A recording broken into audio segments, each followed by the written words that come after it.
दोस्तों नमस्कार। आज आपका दोस्त जगदीश सांकला एक बार फिर हाजिर है और आज मेरा जो मुद्दा है वो है स्कैमर, धोखाधड़ी।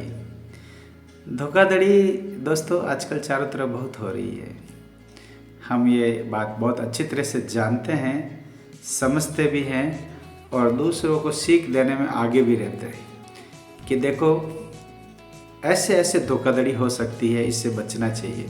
और आजकल ऑनलाइन धोखाधड़ी तो बहुत ही हो रही है। जब से मोबाइल और मोबाइल की टेक्नोलॉजी से जुड़े हैं विद्वान लोग, जो पढ़े लिखे विद्वान लोग, बड़े बड़े इंजीनियर्स, अब आजकल के बेरोज़गारी के अंदर जितने भी पढ़े लिखे लोग हैं इस टेक्नोलॉजी का दुरुपयोग कर रहे हैं।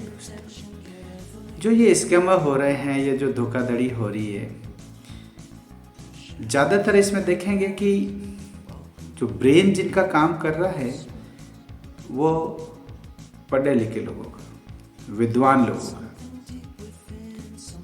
इंजीनियरिंग किए हुए विद्यार्थियों का, ये पता कीजिएगा।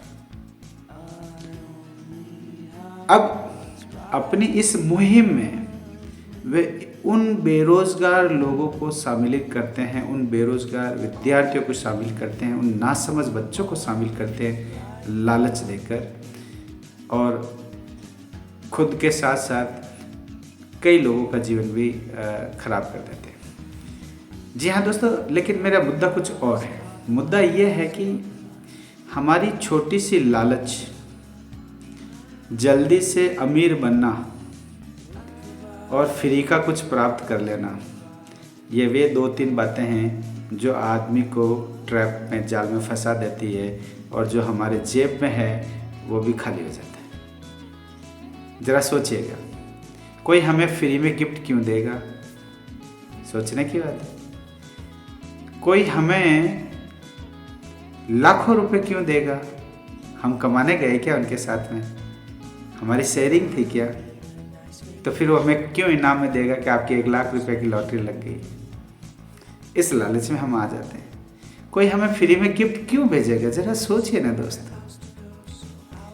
ये सोचने की बात है, जिसके ऊपर विचार करने की बात है। हर आदमी को सोचना चाहिए कि भाई हमें फ्री में कोई कह रहा है कि सर हम आपको फ्री में एक मोबाइल दे रहे हैं। नहीं भैया, अपना मोबाइल अपने पास में रखो, हमें कोई ज़रूरत नहीं है। जो हमारे पास में कीपैड है वो उससे भी काम चल सकता है हमारा, and we are well satisfied with that mobile. ऐसे कहने की क्षमता रखे आप, मेरा ऐसा मानना है। लेकिन होता नहीं है दोस्तों। लालच हमारा गला कटाती है, लालच गला कटाती रही है, कटवा रही है और कटवाती रहेगी। जरा सोचिएगा, जल्दी अमीर नहीं बनना, स्टेप बाय स्टेप आगे बढ़ना। दूसरा, कोई हमें फर्जी में ये कहता है कि हम आपको फ्री में ये चीज़ दे रहे, तो उन्हें मना कर दीजिए। ऐसी एक घटना मैं आपके साथ में शेयर कर रहा हूँ दोस्तों। ये घटना तो उस व्यक्ति के साथ में हुई जो बहुत ही विद्वान व्यक्ति है, पढ़े लिखे हैं, और बेंगलुरु में ये घटना हुई है। कुछ समय पहले की बात है, कुछ दिनों पूर्व की बात है कि एक रिटायर्ड पर्सन जो 65-67 ईयर्स ओल्ड व्यक्ति को एक व्हाट्सएप कॉल आता है। व्हाट्सएप पे कॉल आता है कि सर, चूँकि आपका सिटी बैंक का जो क्रेडिट कार्ड है वो ग्रांट हो गया है, और इसके एवज में हम आपको आईफोन गिफ्ट करना चाहते हैं, और विद इन 2 to 3 डेज़ ये आईफोन आपके घर पे पहुंच जाएगा। जैसे इस आईफोन को आप रिसीव करते हैं आप हमें बताइएगा और हम आपको आगे की प्रोसेस बताएंगे। जी हाँ दोस्तों, वैसे ही हुआ कि 2 दिन के बाद में अमुक व्यक्ति के घर पे आईफोन डिलीवर हुआ, और जैसे ही फ़ोन की डिलीवरी होती है और इमीडिएटली वापस व्हाट्सएप कॉल आता है, sir have you received the iPhone, how do you feel? आदमी ने देखा फ़ोन को, देखते उस खोलते उसका रैपर उतारा और सचमुच उसने देखा वो गजब का फ़ोन है, ये तो बहुत अच्छा फ़ोन है। और उसका सर नहीं, आई एम फीलिंग वेल। अच्छा सर, अब इस आईफोन को एक्टिवेट कीजिए। आप अपने जो मोबाइल में जो सिम लगी है उसके अंदर डाल के इसको एक्टिवेट करेंगे, तब नेक्स्ट प्रोसेस चालू होगा। तो आदमी ने बिना सोचे समझे उसके अंदर सिम डाल के उसको एक्टिवेट करने की कोशिश की।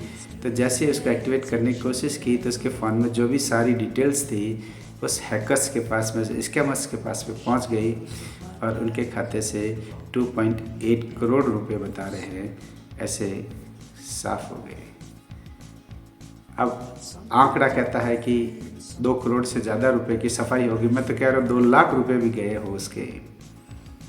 तो एक फ़ोन के लालच ने 2-3 लाख रुपए उसके ख़त्म कर दिए। ये तो गलत बात है। वो लालच क्या काम का?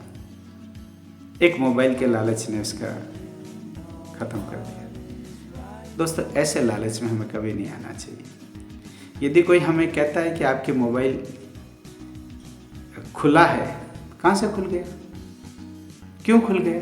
क्या आपने कोई लॉटरी ली थी जो आपकी लॉटरी लग गई है? नहीं ना, सोचने की बात। ऐसी चीज़ों से देखिए, जो धोखाधड़ी हो रही है, ऑनलाइन धोखाधड़ी हो रही है, इसमें सावधान रहने की ज़रूरत है। दोस्तों, कोई भी हमारे पास में फर्जी कॉल आता है, उससे बचें। किसी भी प्रकार का कोई भी आपको कहता है कि ये OTP आपके फ़ोन पे आया, हमें बताइए, उससे बचें। किसी को नहीं बताए। क्यों बताएं आप? कोई कहता है मैं बैंक से बोल रहा हूँ बहुत सारे कॉल आते हैं ऐसे कि मैं बैंक से बोल रहा हूँ। बैंक वाला आपको फ़ोन करके OTP कभी नहीं पूछेगा, आधार कार्ड का नंबर नहीं पूछेगा। और यदि फिर भी आपको डाउट होता है तो बैंक में जाके पता कर लीजिए ना सर। कोई कहता है कि आप KYC अपडेट कीजिए, तो क्यों आप ऑनलाइन KYC अपडेट करते हैं? बैंक में जाके आप फिजिकल सबमिट कर दीजिए। उसके बाद में हम पुलिस वालों के ऊपर दोष देते हैं। पुलिस वालों के पास जाता है, सर देखिए हमारी ठगी हो गई। ठगी तो आपने करवाई है भाई, जानबूझ के। और फिर पुलिस वाले क्या करेंगे? कभी आप थाने में जाएंगे, थानेदार को परेशान करेंगे, CI को परेशान करेंगे, SP को परेशान करेंगे, DIG साहब को परेशान करेंगे, सर मेरे साथ ये हो गया। भाई अब वो तो जो पैसा था वो तो चला गया, अब जाने के बाद में कुछ नहीं हो सकता। ऐसे बहुत सारे वीडियोज़ आ रहे हैं, बहुत सारे संकेत आ रहे हैं, इससे हमें बचना चाहिए दोस्तों। तभी कहते हैं कि लालच गला कटवाता है। अब ऐसे में फिर क्या होता है, जब इतने पैसे आदमी के लुट जाते हैं, लाखों रुपए, करोड़ों रुपए की जो बची हुई कमाई जब लुट जाती है, आदमी सुसाइड कर देता है। मरने के अलावा उसके पास कोई चारा नहीं बचता। दोस्तों, ये भी गलत है। जो था वो चला गया, यानी जो आपका था ही नहीं, चला गया। किसी ने सही तो कहा है, अपना है सो जावे नहीं, और जो जावे सो अपना नहीं। किसी और का था, ले गया कोई, ये समझ कर संतोष करके बैठ लीजिए। आप सुसाइड करेंगे तो आपके बिना आपके परिवार का क्या होगा, ये सोचना भी बहुत ज़रूरी है। पैसा कमाया जा सकता है, पहले भी तो कमाया ना आपने, फिर कमाया जा सकता है। यही तो वो चीज़ है, आदमी के हाथ का हुनर है जो कमा सकता है। इसलिए मैंने कुछ पंक्तियाँ लिखी इसके ऊपर। 4 पंक्ति है जो मेरी ये सोच कहती है कि यादों के